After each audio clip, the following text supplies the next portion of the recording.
जो लोग मोदी जी को ईमानदार समझते हैं उनको ये वाली वीडियो जरूर भेज देना, क्योंकि मोदी जी ने जनता के 14,000 करोड़ का हिसाब ही नहीं दिया है और उस हिसाब को आगे कभी दिया भी नहीं जाएगा। ऑपोजिशन कर दे तो अलग बात है।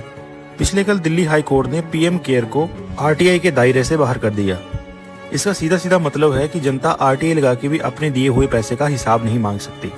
अब इसके थोड़े से डिटेल में जाएं तो कोविड-19 के टाइम मोदी जी ने पीएम केयर के नाम से एक इमरजेंसी फंड की स्थापना की, जिसमें आम जनता और हमारी गवर्नमेंट कंपनियों ने लगभग 14,000 करोड़ रुपए डोनेट किए। इस फंड का यूज देश की इमरजेंसीज में यूज किया जाना था। मोदी जी ने पीएम केयर लॉन्च कर दिया, लेकिन हमारे पास आजादी के टाइम से ही एक अलग से पीएम फंड था जो कि हमारी इमरजेंसी में काम आता, लेकिन उसका ऑडिट सीएजी करती थी। और जो मोदी जी ने पीएम केयर लॉन्च किया था उसका ऑडिट प्राइवेट कंपनी करती है, क्योंकि सीएजी इसको ऑडिट करेगी तो सारी की सारी डिटेल पब्लिक हो जाएगी।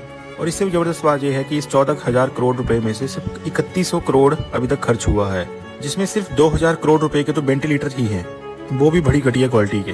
जब आरटीआई लगा के पता किया गया इस कंपनी का ठेकेदार कौन है और एक वेंटिलेटर कितने का है, ताकि ये पता लगाया जा सके कि वेंटिलेटर ज्यादा महंगे देके हमें कोई घपला तो नहीं किया गया है, तो सरकार ने प्राइवेसी का नाम लेके आरटीआई का जवाब देने से ही मना कर दिया।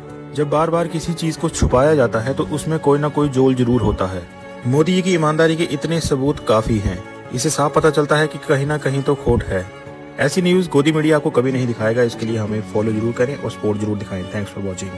देश में जब कोरोना महामारी आई तो पीएम केयर्स फंड बनाया गया। विपक्ष ने सवाल उठाए, जब देश में प्रधानमंत्री राष्ट्रीय राहत कोष पहले से ही है तो पीएम केयर फंड्स की जरूरत क्या है। लेकिन सरकार ने विपक्ष के किसी भी सवाल का जवाब नहीं दिया और जब मामला हाईकोर्ट पहुंचा तो हाईकोर्ट में सरकार ने जो जवाब दिया है वो बेहद चौंकाने वाला है। कोरोना महामारी के दौरान प्रधानमंत्री केयर फंड बनाया गया।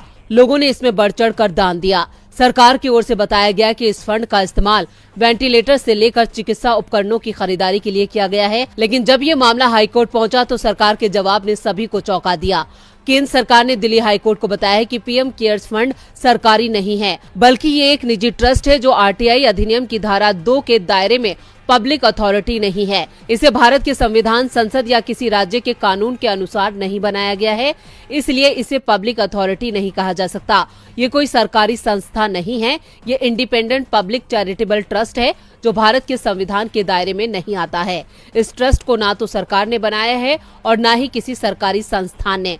सरकार इसमें फंड भी नहीं देती है और ना ही कोई नियंत्रण रखती है। हलफनामे में कहा गया कि पीएम केयर्स बोर्ड के ट्रस्टीज में केंद्रीय गृह मंत्री, केंद्रीय वित्त मंत्री के साथ टाटा सन्स के पूर्व अध्यक्ष रतन टाटा, सुप्रीम कोर्ट के पूर्व जज केटी थॉमस और पूर्व डिप्टी स्पीकर करिया मुंडा शामिल हैं। दरअसल कोर्ट में याचिकाकर्ता के वकील ने दावा किया था कि उपराष्ट्रपति जैसे सरकार के उच्च पदाधिकारियों ने राज्यसभा सदस्यों से डोनेशन लेने का अनुरोध किया था। साथ ही पीएम केयर फंड को सरकारी रूप में पेश किया गया। केंद्र सरकार ने इसके जवाब में जुलाई में चीफ जस्टिस सतीश चंद्र शर्मा और जस्टिस सुब्रमण्यम प्रसाद की बेंच में एक पेज का जवाब हलफनामा दिया था, जिस पर कोर्ट ने नाराजगी व्यक्त की थी। जिसके बाद सरकार ने अब वो जवाब दाखिल किया है। उससे मोदी सरकार ही सवालों के घेरे में आ गई है। आखिर क्यों पीएम केयर फंड सबसे बेहतरीन स्कैम है, अगले 1 मिनट में समझाता हूँ। कोविड के नाम पर हमारी गवर्नमेंट एक फंड शुरू करती है जिसका नाम था पीएम केयर फंड्स। शुरू गवर्नमेंट करती है, लेकिन गवर्नमेंट की ही कोई भी एजेंसी इसकी जांच नहीं कर सकती और ना ही गवर्नमेंट की कोई भी जवाबदेही है, क्योंकि एक पब्लिक चैरिटेबल ट्रस्ट है। और ये कहकर जनता से 13,605 करोड़ रुपए ऐंठ लिए गए। अब मैं ये जानना चाहता हूं, जिसके सारे ट्रस्टी संवैधानिक पदों पर बैठे हों, गवर्नमेंट में काम करते हो, वो गवर्नमेंट के अंडर क्यों नहीं आता? क्योंकि पीएम ने खुद इसका प्रचार प्रसार किया जनता का पैसा इस्तेमाल करके। गवर्नमेंट के द्वारा शुरू किया गया, लेकिन खुद कैग एक कॉन्स्टिट्यूशनल अथॉरिटी इसका ऑडिट नहीं कर सकती। फिर इसका ऑडिट करता कौन है? कार्ग एंड एसोसिएट्स, जिसके फाउंडर और चेयरमैन हैं सुनील कुमार गुप्ता जी, जिनके लिंक बहुत अच्छे से जुड़े हुए हैं वॉशिंग मशीन पार्टी के साथ। अब आप सोच के देखिए, कल को अगर मैं कोई फंड शुरू करता हूं और उसमें जरा सी भी कमी पाई जाती है तो गवर्नमेंट की ये सारी एजेंसियां मेरे पीछे हाथ मुंह पैर धोके पड़ जाएंगी। लेकिन यही एजेंसीज पीएम केयर फंड्स की जांच नहीं कर सकती। इवन आप आरटीआई भी नहीं डाल सकते। अब कोरोना के खत्म हो जाने के बाद भी ये फंड लगातार चल रहा है और उसमें धड़ाधड़ पैसा आ रहा है। अब सोचने वाली बात यह है कि एक पार्टी की 12,000 करोड़ से ज्यादा की संपत्ति में इस 13,605 करोड़ का कितना योगदान है। शेयर कीजिए हमारे महामानव के इस बेहतरीन मास्टर स्ट्रोक को और फॉलो करते जाइए।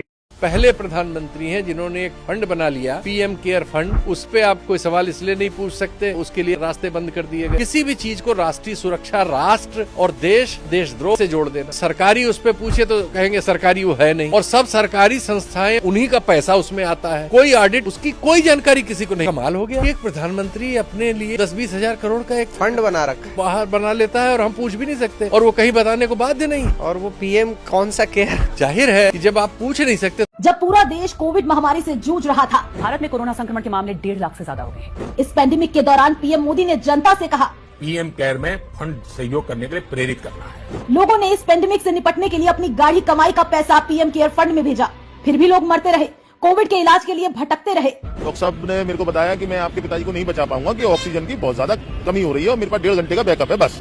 सरकार का कहना है कि कोरोना वायरस संक्रमण से 4,83,178 लोगों की मौत हुई है, लेकिन वास्तविक आंकड़ा इससे बहुत ज्यादा है। लेकिन इस फंड का पैसा कहां खर्च हुआ, अब इसकी जानकारी देश की जनता को कभी नहीं मिलेगी। संसद में पीएम केयर फंड से जुड़े कोई सवाल नहीं पूछे जाएंगे, ऐसा हम नहीं कह रहे। ये निर्देश पीएमओ की ओर से लोकसभा सेक्रेटेरिएट को भेजे गए हैं। इंडियन एक्सप्रेस में छपी एक रिपोर्ट के अनुसार लोकसभा सचिवालय को बताया गया कि रूल नंबर 41(2)(8) और 41(2)(17) के तहत इस मामले पर सवाल पूछने की मनाही रहेगी। आखिर क्यों छुपाया जा रहा है ये पीएम केयर्स फंड? आखिर देश के लोगों का ये पैसा कहां गया? जब देश आपदा में था तो क्या मोदी सरकार ने इसमें अवसर तलाश लिया? इस आपदा को अवसर में परिवर्तित करना है।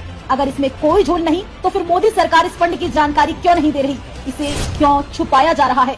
आप मुझे 60 महीने दीजिए, मैं आपको सुख चैन की जिंदगी दूंगा, ये वादा करने आया। भाइयों बहनों, मैंने सिर्फ देश से 50 दिन मांगे हैं, 50 दिन। कोई मेरी कमी रह जाए, कोई मेरी गलती निकल जाए, आप जिस चौराहे में मुझे खड़ा करेंगे, मैं खड़ा होकर के देश जो सजा करेगा वो सजा भुगतने के लिए तैयार। भाइयों बहनों, मुझ पर 5 साल भरोसा करो, ज्यादा नहीं कह रहा, 5 साल भरोसा करो। 2035 तक मैं ये राष्ट्रीय सुरक्षा कवच का विस्तार करना चाहता हूँ, आधुनिक बनाना चाहता हूँ। साथियों, हमारा लक्ष्य है 2047 हिंदुस्तान विकसित होना ही चाहिए। याद है 2020 का वो दौर जब हर तरफ खौफ था, नौकरियां जा रही थी, खाने के लाले पड़े थे और जान का खतरा भी था। तब मोदी जी ने थाली बजवाने के साथ साथ लॉन्च किया पीएम केयर्स फंड, जिसमें लोगों ने अपना खुद का निवाला छोड़कर एक महीने की सैलरी दान कर दी। सबको लगा कि सरकार को आपदा से लड़ने के लिए पैसों की जरूरत है, पर ये मोदी जी के लिए तो आपदा में अवसर था। जैसे ही जनता ने पूछा कि भाई हमारे पैसों का हिसाब कहाँ है, तो सरकार हाथ झाड़कर खड़ी हो गई। कहने लगे ये सरकारी फंड थोड़ी है, ये तो एक प्राइवेट चैरिटेबल ट्रस्ट है। मतलब नाम में पीएम लगा है, प्रचार प्रधानमंत्री खुद कर रहे हैं, पर आरटीआई के दायरे से इसे ऐसे बाहर रखा है जैसे ये कोई टॉप सीक्रेट मिशन हो। आप सवाल नहीं पूछ सकते क्योंकि साहब को हिसाब देना पसंद नहीं। जनता बेचारी भूली थी, जिसे लगा कि पीएम लिखा है तो सरकारी ही होगा, पर यहाँ तो ब्रांड एम्बेसडर बनकर पूरी जनता को ही चूना लगा दिया गया। अब नया फरमान आया है कि लोकसभा में इस पर कोई चर्चा नहीं होगी क्योंकि सरकार का इससे कोई लेना देना नहीं है। वाह, लेते वक्त तो सबसे आगे थे और हिसाब देने के वक्त हम आपके हैं कौन? ये सिर्फ झूठ नहीं बल्कि देश की भावनाओं के साथ खिलवाड़ है। अगर वो लाखों करोड़ रुपए वाकई जनता पर खर्च होते तो कोविड के समय लोग ऑक्सीजन और बेड के लिए दर दर की ठोकरें न खाते और ना ही उनकी जान जाती। बीजेपी भारत के पूरे इतिहास में सबसे भ्रष्ट पार्टी है, जिसने आपदा में भी गरीब को लूट खाया और बेशर्मी की सारी हदें पार कर दी। राइट टू रिकॉल भी होना चाहिए। आज जब राजनीति में जवाबदेही पर सवाल उठते हैं, तब कुछ नेता ऐसे भी हैं जो सिस्टम बदलने की बात करते हैं। राघव चड्ढा ने संसद में राइट टू रिकॉल जैसे महत्वपूर्ण मुद्दे को उठाकर, इंडियन वोटर के पास राइट टू इलेक्ट है, वैसे ही राइट टू रिकॉल भी होना चाहिए। अगर देश का मतदाता अपने नेताओं को हायर कर सकता है तो नेताओं को फायर करने की शक्ति भी उसे मिलनी चाहिए। ये दिखाया कि लोकतंत्र सिर्फ चुनाव तक सीमित नहीं होना चाहिए। राइट टू रिकॉल का सीधा मतलब है, अगर जनता को लगे कि उनका चुना हुआ प्रतिनिधि काम नहीं कर रहा, भ्रष्टाचार में लिप्त है या जनता से दूर हो गया है, तो जनता को उसे हटाने का अधिकार मिले। ये विचार नेताओं को 5 साल तक कुर्सी की सुरक्षा नहीं बल्कि हर दिन जनता की सेवा करने की जिम्मेदारी देता है। राघव चड्ढा की इस पहल से राजनीति में पारदर्शिता, जवाबदेही और जनता की असली ताकत मजबूत हो सकती है। अगर लोकतंत्र जनता का है तो जनता को अपने प्रतिनिधि पर नियंत्रण का अधिकार भी होना चाहिए। राइट टू रिकॉल लोकतंत्र को सिर्फ चुनाव नहीं बल्कि निरंतर जिम्मेदारी बनाने की सोच